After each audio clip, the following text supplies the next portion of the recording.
주님께서 여러분과 함께 누가가 전한 거룩한 복음입니다.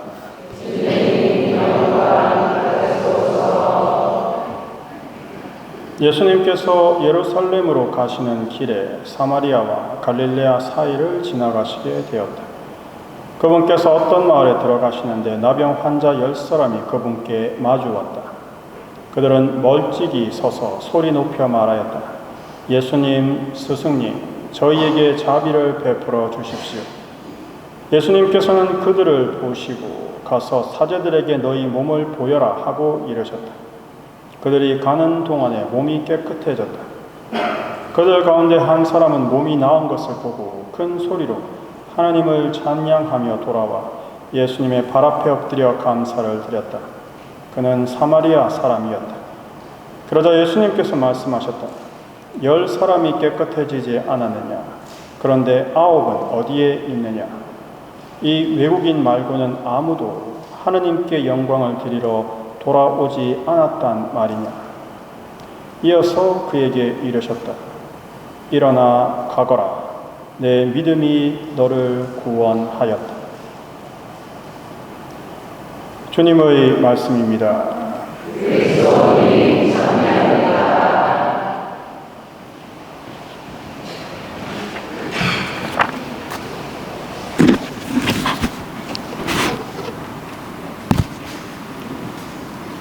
오늘 예수님께서 10사람의 나병 환자 중에 하나님께 영광을 돌려드리기 위해 온 사마리아 사람에게 일어나 가거라 라고 말씀을 하십니다.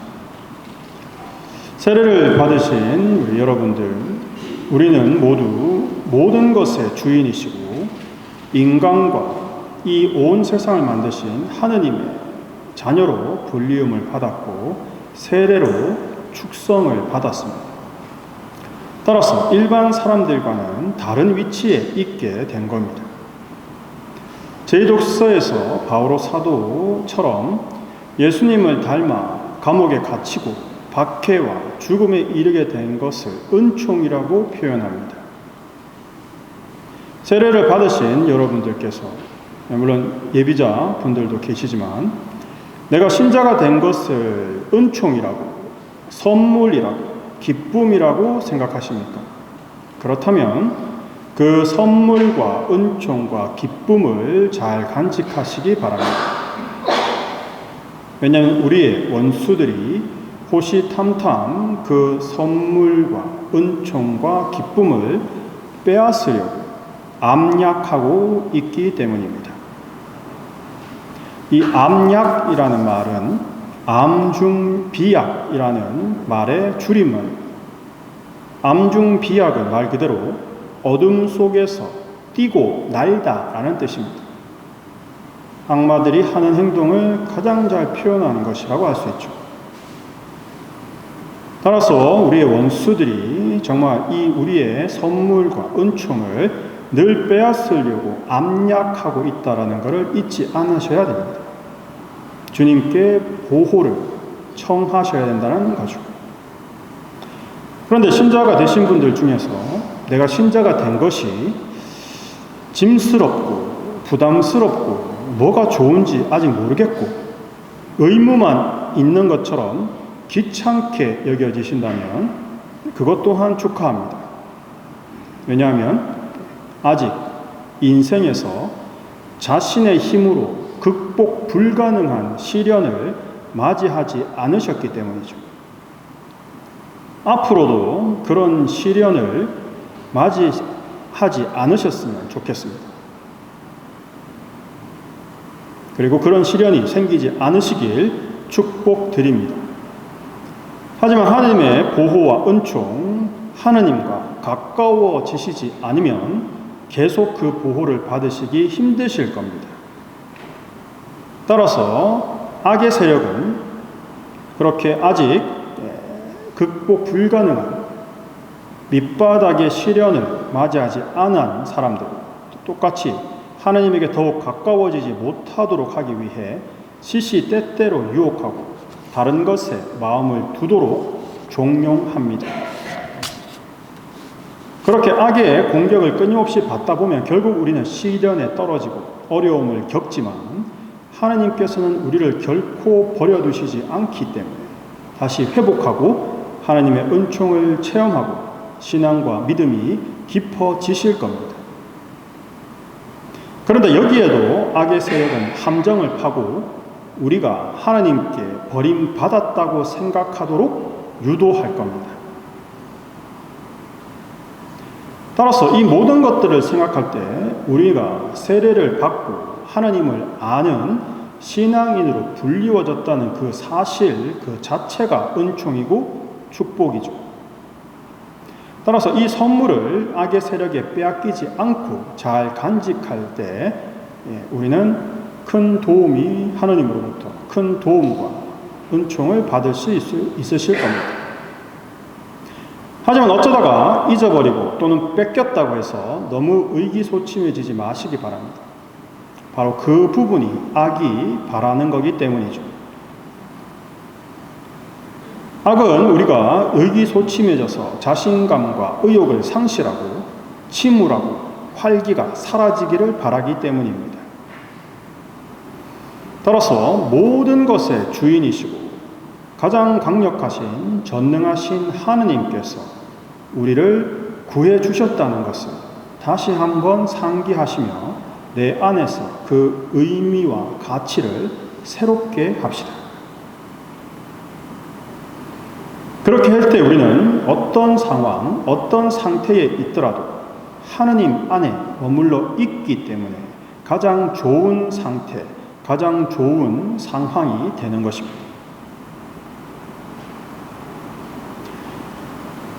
요즘 만들어지고 있는 많은 컨텐츠에서 자기 마음대로 하는 나쁜 사람이 되어라는 식으로 사람들을 현혹하고 있는데 이건 이기적인 탐욕을 그럴듯하게 포장하는 것일 뿐입니다. 이렇게 많이 표현을 하죠. 좋은 사람은 늘 옳고 좋은 것을 선택해야 되기 때문에 재미가 없고 나쁜 사람은 자기가 원하고 자신만 생각하기 때문에 재밌다라는 식으로 표현하는데 이건 악의 세력이 악을 저지르는 것이 나에게 이익이 되는 것처럼 우리를 기만하는 것입니다. 좋은 사람도 나쁜 사람도 자신이 원하기 때문에 그것을 선택하는 거죠. 원하지 않는데 선택하는 것이 아닙니다.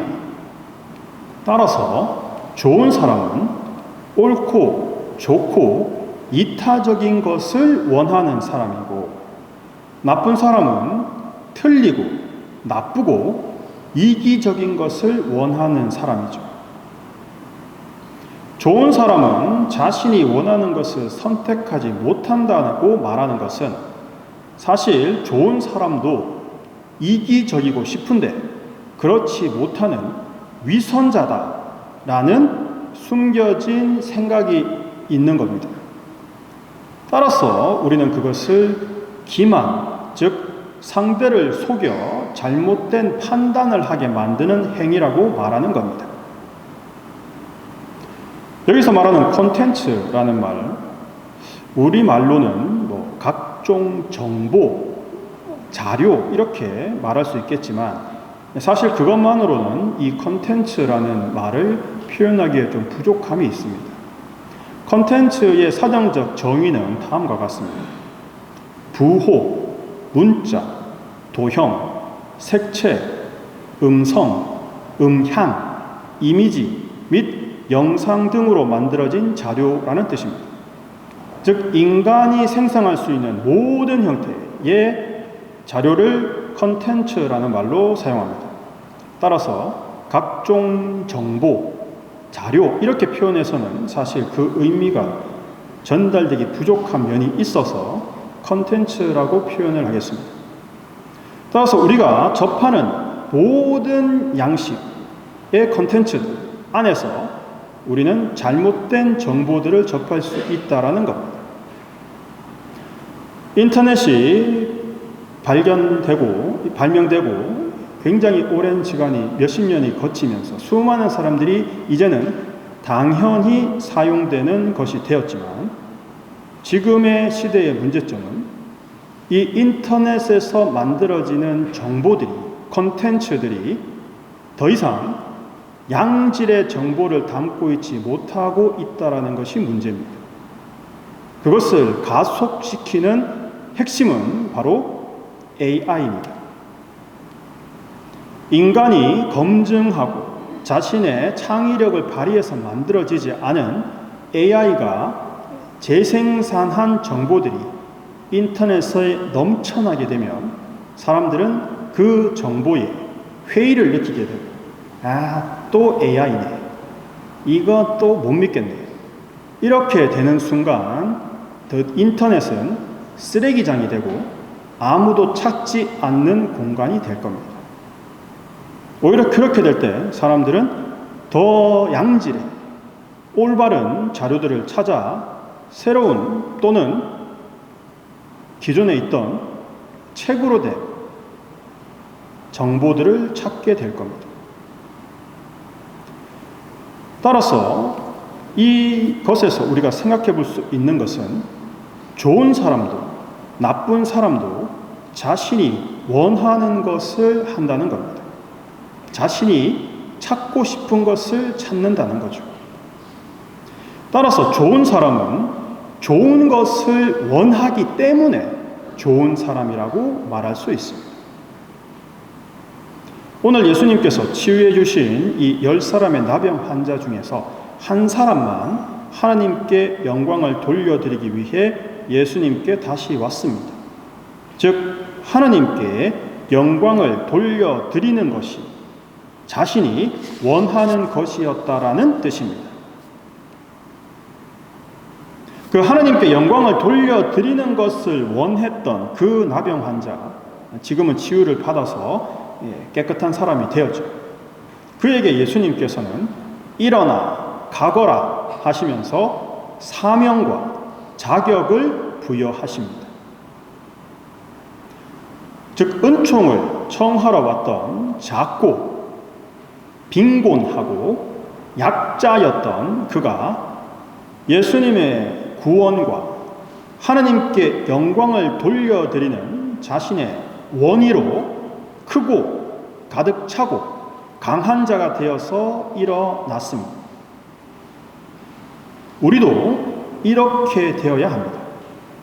앞에서 말씀드렸던 것처럼 어떠한 상황, 어떠한 상태 속에서도 하나님의 은총과 선물을 받았음을 기억하고 그 영광을 하나님께 돌려드릴 때 우리는 은총으로 가득 차 강하고 자랑스럽게 일어서서 나아갈 수 있습니다. 이 두 가지만 기억하시면 되시는 거죠. 첫째, 나는 하나님의 은총과 선물을 받은 하나님의 자녀다.